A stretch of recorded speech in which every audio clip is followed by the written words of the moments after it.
আসসালামু আলাইকুম। হ্যালো আমার প্রিয় বন্ধুরা কেমন আছেন? আশা করি আল্লাহর রহমতে আপনারা অনেক সুস্থ আছেন।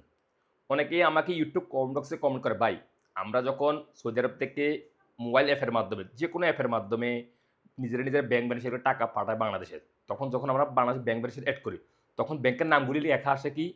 ইসলামী bank limited, one bank limited, BRAC bank limited বা বাংলাদেশ ব্যাংক লিমিটেড। আরও অন্যান্য ব্যাংকে লিমিটেড লেখা থাকে। কিন্তু বর্তমানে এসব ব্যাংকের নাম চেঞ্জ হয়ে গেছে। অর্থাৎ বাংলাদেশ ব্যাংক পিএলসি, ইসলামী bank PLC, one bank PLC লেখা থাকে। সো যখন আমরা এড করি, এড করার সময় ওখানে শো হয় না। অনলি লিমিটেড শো হয়। সো আমরা যদি এই ব্যাংক ম্যানেজারে টাকা পাঠাই, তাহলে টাকা কি যাবে কিনা? এবং কিনা এটা চেঞ্জ হয় কেন, কি জন্য চেঞ্জ হয় নাই?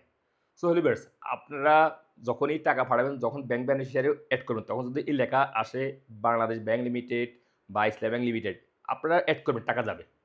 এই ব্যাংক বেনিফিশিয়ারিগুলো কিন্তু অনেক আগে এড হইছে। এসব ওয়ালেটে বা সৌদি আরব ওয়ালেটে। বর্তমানে যে ব্যাংকগুলো নতুন রিলিজ হয় বাংলাদেশে, তখন ওটার ভেতরে লেখা থাকে পিএলসি। লিমিটেড লেখা থাকে না। নতুন ব্যাংকগুলি পিএলসি লেখা থাকে।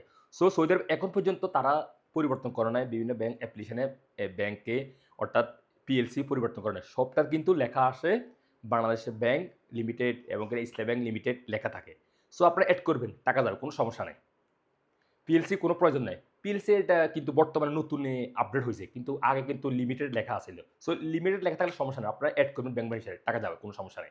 অনেকেই কমেন্ট করে, "ভাই, আমরা যদি এই ব্যাংকগুলি এড করি, তো ওই ব্যাংকে টাকা যাবে কিনা, জমা হবে কিনা?" অবশ্যই জমা হবে। পিএলসি কোনো ফ্যাক্টর না। পিএলসি বর্তমানে হইছে। হ্যাঁ, ইন ফিউচার হয়তো আপডেট হয়ে যেতে পারে। কিন্তু বর্তমানে এখনো সৌদি আরব আপডেট হয় নাই। কোনো ব্যাংক অ্যাপ্লিকেশনে আপডেট হয় নাই পিএলসি। অনলি লিমিটেড লেখা। প্রতিটা ব্যাংকে আপনি দেখবেন যে অ্যাপ্লিকেশন হোক, সৌদি আরব অনেক জনপ্রিয় অ্যাপ্লিকেশন আছে। আপনারা ভালো করে জানেন, যারা এড করে নিজের টাকা পাঠান। ওখানে লিমিটেড লেখা থাকে। হ্যাঁ, আপনারা লিমিটেডে এড করবেন, সমস্যা নেই। পিএলসি কোনো প্রয়োজন নেই। হ্যাঁ, ইন ফিউচার যদি আপডেট হয়, তাহলে পিএলসি লেখা থাকে, তখন আবার পিএলসি আপনারা এড করে নেবেন। সো যারা অনেকেই ডরায়, ভাই, যদি এই ব্যাংকগুলি আমরা এড করে যদি টাকা না যায়, হ্যাঁ, টাকা যাবে। লিমিটেড কোনো সমস্যা নেই। বর্তমানে এটাই আছে সৌদি আরব অ্যাপ্লিকেশনের মাধ্যমে বাংলাদেশ ব্যাংক লিমিটেড, ইসলাম ব্যাংক লিমিটেড এবং কিনা BRAC bank limited, one bank limited এটাই আছে। পিএলসি এখনো পরিবর্তন হয় না। সো আপনারা এড করবেন, সমস্যা নেই। টাকা যাবে ইনশাআল্লাহ। সো ভিউয়ার্স, আশা করি বুঝতে পারছেন যারা আমাকে কমেন্ট করছে, ভাই, আমরা যখন ব্যাংক ব্যালেন্স এড করি তখন কিন্তু লিমিটেড লেখা থাকে। এটা এড করলে কি হবে কিনা? কিন্তু বর্তমানে পিএলসি লেখা আছে।